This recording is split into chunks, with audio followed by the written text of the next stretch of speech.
So, welcome to the UF YouTube channel.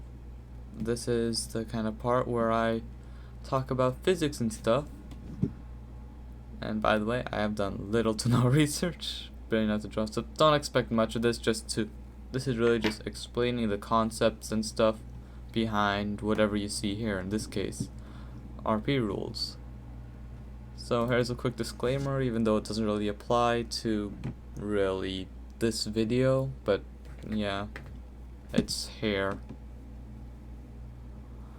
So, like I said, today we are talking about RP rules, so probably we're gonna be talking a lot more here as opposed to other places. So, let's start at the top of the list here.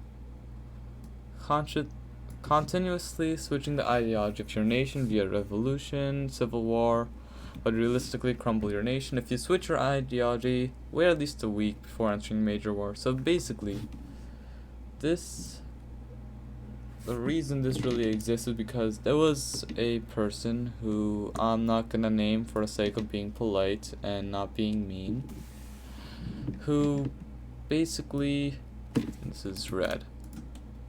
Basically, if you imagine this is a timeline, these ticks are events. His nation was just revolution, revolution, revolution. Every real life day, he would have a different ideology. At one point, he would be communist.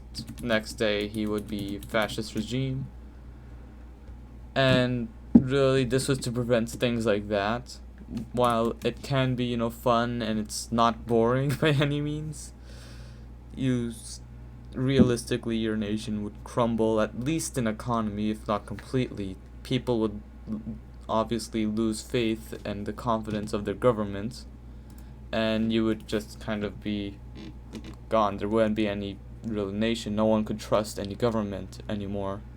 So that's why that exists, this one. And then obviously this, again, it's more just for the sake of, partial realism, which is kind of, if you've been here for a while, you can understand that there's a notion of partial realism where obviously not everything is real and realistic. However, there is still some degree of, keeping things under control, keeping things understandable, and to some extent connected to real world science, which you'll see as a theme through a lot of things, especially from what you hear from me. This guy, if you didn't know. Anyway, so yeah, this is again part of that where realistically after a civil war, revolution, anything of that kind, you really don't want to go into a major war right after. People are still recovering from the war and fighting on their own turf. Families are recovering from their losses, stuff like that. You've got a lot of recovery time. I would say like a week, and again, to be clear, a week in real life is a lot longer within the RPs, but still, it's the same thing. Now, here's the next thing. If you're a new nation, you cannot instantly reach the level of technology that an older nation has. Fastest growing way to do so is to make good relations with these nations and get the technology through trade. So, this one is pretty straightforward. Again, I'm gonna draw something. Imagine this is like a tech tree. Okay, not gonna make this very detailed, but you get the idea. Okay, older nations, maybe they're here. Hold on, pick a different color for this. Maybe older nation is here, maybe they're here. Obviously, we don't work off of a tech tree within UF, but it's for the sake of example. If you're a new nation, you're starting off up here, down here. You're not very far. You can't immediately get to the bottom of the tree where you get everything. That's not how it works, even though it can be annoying. The quickest way to move down this tree is to trade. If you're up here and you want to get maybe this tech, she used a different color, this is hard to see. If you're up here and you want to get to here, for example, that tech is probably trivial for this nation, because now they're much further past that point. So they will have this technology here. So you can ask them, hey, can I get this? Yay. And from that, you can obviously go back up. No one's gonna say that, oh, you have wormhole tech, but did you get FTL travel? Did you get whatever else? You know, it's... No one's gonna be that stingy, really. And obviously, like, there's people, for example, myself included, where we see a new nation, they're trying to, you know, quickly advance up the tech tree and stuff. Not tech tree again, I'm sorry. But quickly trying to advance in tech. Then I'm gonna help them out. And I'm sure there's others like that, but I can't speak for everyone. So yeah, it's a pretty simple thing. And then this is also pretty simple, just have some reason for declaring war. Don't just, you know, randomly say, I don't like you, I'm gonna declare war. Like, again, there's the idea of partial realism where a nation isn't just gonna attack for no reason. That wars are lossy, they're not fun. You know, even if you're extremely, like, you're just overpowering them, you literally surround them on all fronts. Even then, you don't want to, for lack of better term, you don't want to just be rude, honestly. Like, they're new, and you've been around for who knows how long. You've got armies larger than their population, alright? That doesn't... You still have no reason to attack these guys. Unless really there is a very specific reason why you should be attacking a new person, you really shouldn't. If, you know, maybe you and this other guy are pretty much equal, or, you know, about the same pretty much. But point being that neither of you are really new, both of you have been around for a while. Like, then obviously it's a bit more lax, you know, you don't necessarily have to have a good reason to go to war, so long that you have a reason that, you know, makes sense to some degree. But really, the point of this rule isn't to prevent wars or say that, oh, I don't want to war you, so I'm not going to.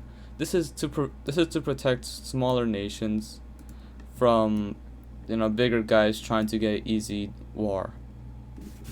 That's really the reason it exists. It's not so that, you know, if this red nation is attacking blue, and there is a... Let's assume for this example that red has a genuine reason to attack, then blue can't just say, nah, I don't wanna. If they want to delay the RP so that because they're busy or something of that extent, that's another thing. But in war, you don't get to say, nah, I don't want to war you. So that's the same basic concept here. Again, the reason I explain this in depth so much is because there's been some arguments about it. I got confused sometimes about it, and I said some things that don't exactly align with this. But yeah, that's how it's actually meant to work. And along that same line, don't you know, force people to do it. That's really the opposite of what I just said, but again, it has to be within reason, everything. Like, war, yes, you don't get to just deny a war in that sense, but if this is to, again, prevent abuse, where one guy is clearly out of RP, just, you know, being rude, just it's not in for a purpose of the RP, or just, it's not really meant for anything like that. It's just, this guy is just harassing this one nation, several wars, you know. Well, no, maybe I shouldn't say that, but this person is essentially harassing, red is essentially harassing blue here, saying, okay, I'm gonna declare war on you for a 5th time, and you're gonna like it. or they're, trying to almost force their idea of what's gonna happen onto blue. You don't get to do that. Again, a lot of these are to protect people, not to stop someone like, nah, I don't like you, so I'm not gonna participate in any RP with you ever. It's not like that you don't get to do that. Like, to some extent, yeah, if you guys have been arguing out of RP and you feel like, okay, yeah, I shouldn't be interacting with this guy a lot, that's perfectly acceptable. But at the same time, like, you don't get to force what you want on someone else, and they don't get to force their not want. Basically, you don't get to force people into stuff. That's the whole point of a lot of this. Like, you don't want to be rude. You don't want to be other things that yeah, it's really, a lot of this should be common sense. It's just protection and making sure that things don't happen that really shouldn't be happening. This is all for fun. If you lose a war and your nation's kind of yeah, that's just how it is, really. There is no instant recovery. There's no I don't know. I'm gonna get off that point now. I'm rambling slightly. Alright. Magic is not allowed. Again, this is extremely simple. It's just a blanket statement. Like, if it can't be explained directly by science or theoretical science, it's not really allowed. Again, back to the idea of partial realism. Yeah. So, the next section is physics-based rules, where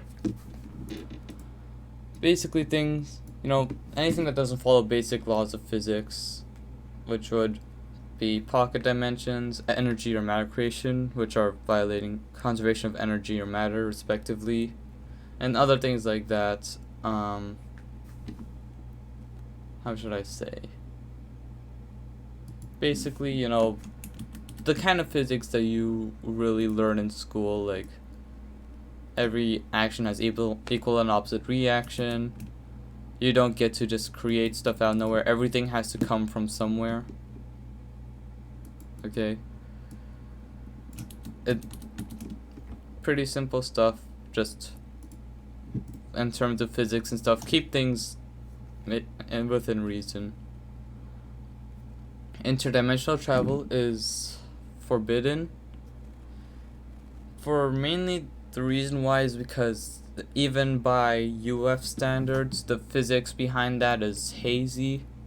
And realistically, if you're in a fourth dimension, like, okay, maybe a better way to think of this is try to imagine what fourth dimension is. Obviously, you have 2D, pretty easy. You've got 3D. I'm not gonna draw the whole thing, you can know what I mean. And you got 1D. All of those are things that you can understand because you live in that world. You live in a 3D world. But try to imagine now a cube that instead of, so this is 3-dimensional. Try to think, what other direction could this go in that it would be a 4-dimensional cube? It's really hard to think of it, visualize in your head, really. So, by that logic, if you are in a 4D dimension as a 3D object, like, just from trying to comprehend it, you would get some adverse consequences mentally and stuff. But that's not the base reason for this. The base reason is really just the physics behind how that would work in and of itself is extremely hazy and probably is simply impossible. So, multiverse, which is basically defined as all areas in which all universes are known to exist. This is, within real life, this is really just a theory. No one can prove it in real life right now that that's how it is, but for the sake of the roleplay and for the sake of maintaining the people's sanity, that's how it is. And why exactly we adopt a multiverse system is something that's a bit more complicated and probably a separate video. However, the basic idea with the multiverse is that basically there's universes, okay, and there's essentially an infinite amount of them, such that everything that can happen has happened in some universe. So if I were to pick up this pencil that you can't see and put it back down, there's a universe where that never happened, and there's a universe where I kept it up for longer. There's a universe in which I put it down almost instantly. Again, this is not talking about real life. This is just within the multiversal concept, really, how that works. And on the larger scale, there are realities in which specific major events never happened. All of those things can happen. However, for the sake of the RP itself, universes, two separate universes nearby each other, such that you could travel between them, are not likely to be same by any means. That's not to say that there aren't universes that are extremely similar. It's just extremely unlikely that you would find two extremely similar universes very close to each other. However, this is possible. For example, if we were to look at, I don't know where to go. If we were to look at Jack and Jeff's RP, you guys can probably find it just in the Discord. You scroll up and around, you find it. They have two universes in which they are very similar to each other and have some special stuff. So that is perfectly fine for you to do. Just keep in mind, it's not something like extremely common where you can instantly find a universe in which a variation of your nation exists. And by that, if these are two universes, you are able to travel between them. The physics behind that is hazy, but it's kind of necessary for the kind of stuff that goes on. But yeah, so you can think of really anything, so long that it makes sense. I would just recommend what I personally do, and probably others as well, where you never really explain it properly, but everyone assumes that's how it is, that yeah, you can do that, and really no one is going to question you on that, so you don't usually need to worry. And saying I don't know is always a good answer out of RP. I do it all the time, probably more than I should, but yeah, I have looked a lot into these things. Not specific research. You guys know by now I barely do research, but there's really no way I can think of that this would work. There's probably someone who has thought of a way it works, but it's usually safe to just avoid trying to answer that question, because someone smarter than both of us will figure out how, and they'll correct you.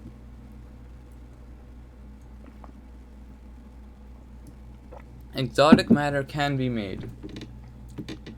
So, this really isn't it's not major. This just means that you can have negative mass objects as opposed to normal mass objects. You can make, all forms of exotic matter, except for one exception, and that is strangelets. So, judging by their name, you can already tell they are strange. They are a type of matter where, if it were to touch any normal matter, it turns into strangelet matter. So this, on contact, would become strangelets. And if that were allowed, you could have weapons that could just completely destroy everything and make you could almost think of it as the ultimate nuclear wasteland, where even entering it gives you almost certain death, to the point where if you touch a strangelet, you will turn into strange matter and you will die immediately, and anything and everything will die from that. Negative mass, normal mass, dark matter, maybe not dark matter, I'm not sure, I'm not giving anyone ideas, but basically they are not allowed, they are extremely dangerous. Within the RP, at least my headcanon, I don't know if that's considered full canon, is that in some universe it was observed where this happened, and everyone insane or not, just agreed, okay, yeah, we're not doing that. That's just my headcanon. I don't know if it's actually how it works, but yeah, strangelets are very no. You do not get to do that. Alright, let's see what's next. Yes, keep in mind, very large objects, think, huge space stations, Dyson spheres. The Dyson spheres technically can work if you work it right, but anyway, the point is, very large objects will have gravity. There's nothing you can do about that. Actually, there is, but I'll get to that later. That's probably a separate video, but basically, if you have a large object and you don't have anything to counteract its gravity, it will fall into itself and just turn into a sphere. That's how planets form. That's how stars form to an extent.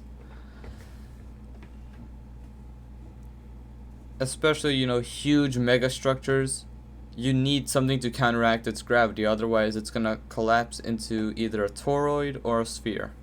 That's just how it is in real life in this RP. That's how it is. As for traveling directly through a multiverse, you don't get to do that. You have to have large-scale wormholes, intersections between universes, things like that. It gets complicated again, which is why I recommend not really touching on that as much, because no one is going to ask you why or how you're traveling through it. Everyone does it. It's fine.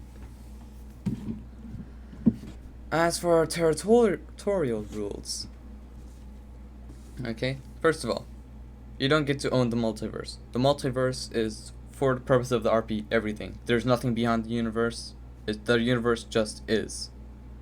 And you don't get to own all of it, because it is A, infinite, and B, fail RP, really. Like,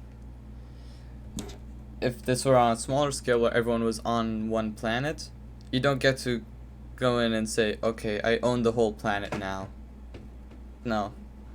You don't get to do that. It's rude, it's really annoying, nobody likes it, and it's boring, really. What are you gonna do? You own the whole multiverse.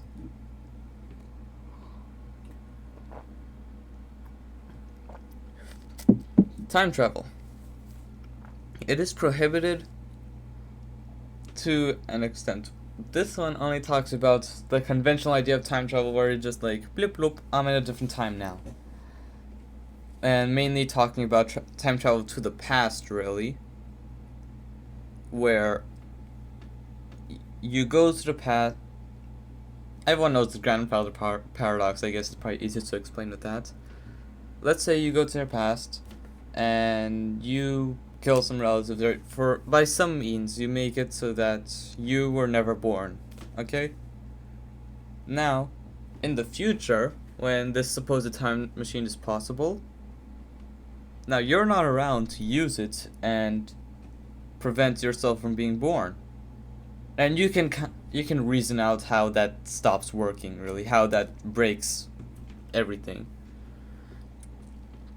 And as it says here, to put it simply, it breaks physics. However, there is something called time dilation. I'm not sure if that's what it's called, but I'm pretty sure that's what it is, where different amounts of gravity will speed up or slow down time.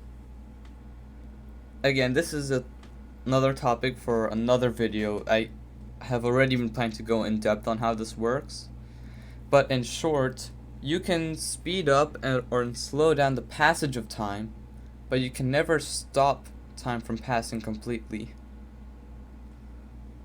But yeah, to keep it simple, time travel is not reasonably allowed. You don't get to go to the past, you don't get to go to the future and come back. Neither of those are allowed. You can go to the future, but you can't come back then. And really, no one has tried that, and it's not worth the effort. No sun conquering of entire universes. Universes are big. Pretty simple. You don't get to do it all at once. By the same logic, projects take time. You can't do a huge thing and expect it to be done like this. I just attempted to snap. I am a failure. Entities, they get complicated. Basically, there's two systems: types, which isn't used much anymore, and percentages. So this is pretty simple. Basically, you have a percentage assigned to your species based on how powerful it is. Anything mortal, basically your average being, is going to be 0 to 2%. Around 20%, that's where you get, artificial demi entities. 50% is the maximum a demi can go. A demi is basically an artificial entity. It gets a bit complicated. Again, I'm planning to talk about a lot of these things on separate videos because they get complicated and it's too much for a short and quick video about the RP rules.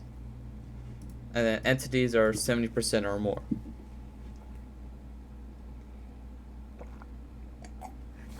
Now, warps, or in other terms, FTL. So, there's two that this part I actually did when I was writing this out. Not me, but this is the part that I contributed to. Basically, there's different ways to do FTL. There's 3 examples I've put here. There's a lot of ways you can do it. And again, it's not something that you're going to get asked about very often, if at all. But it's good to kind of flesh out these small details. So there's 3 here, which I'm not going to go into too much detail. But yeah, it's pretty simple. Again, it's one of those things where it really needs its own video, and I am planning to talk about it in its own video. It's once you understand it, it's not too hard, but it's a bit of a tough concept to wrap your head around sometimes. So as for experience, so really just your experience and having fun is extremely important. This is for fun. But these are to make sure that everyone can have fun without interrupting each other's fun. If you see a loophole or something like that, you don't be weird about it. Just, let someone know, yeah, there's this loophole. And generally, no, everyone's pretty chill with it. But no one's gonna put you in trouble. Oh, you found a loophole, how dare you? No.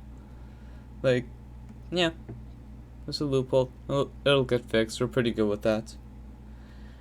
And, it increases your credibility in the long run around here. Like, you point out an issue, at least with me, that's how I am. Like, I will give you, I'm going to respect you a bit more for doing that and not just exploiting it and having someone fix it for you anyway. And obviously not everyone's like me, I'm weird. But yeah. And as I was saying, if it interferes with someone else's experience like that, negatively, that you don't get it, don't ruin other people's experience. We had an issue where some people kept on sending, there's this alliance, and a bunch of people from that alliance kept on sending ultimatums and threats to this one nation in RP. And, it's not fun, it's not nice, it's just, it's annoying and it, makes the other person feel harassed. It's not fun. Again, sometimes, and I know I'm kind of stepping over what I'm saying, contradicting myself, but really it's pretty plain simple here. It's like, you don't want to be rude. If someone you can see they're already dealing with a war, national debt and people sending ultimatums, you don't join in. You go and help them. You stop them. If you're in a position like in power, then you tell them. You don't get to harass people in that way. And even NRP, if you have a valid reason, you do have to look at the context. That person may be just having tons of things shoved on them.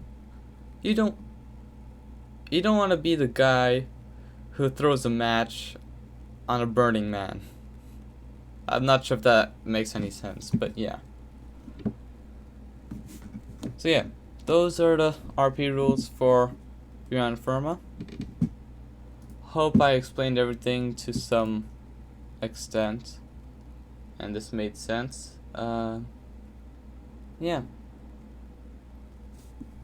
Keep on watching and you will have wasted your time. No, I'm joking. But yeah, thanks for watching, and I might see you around or I might not. Depends if you're around, I guess. I don't know. Bye.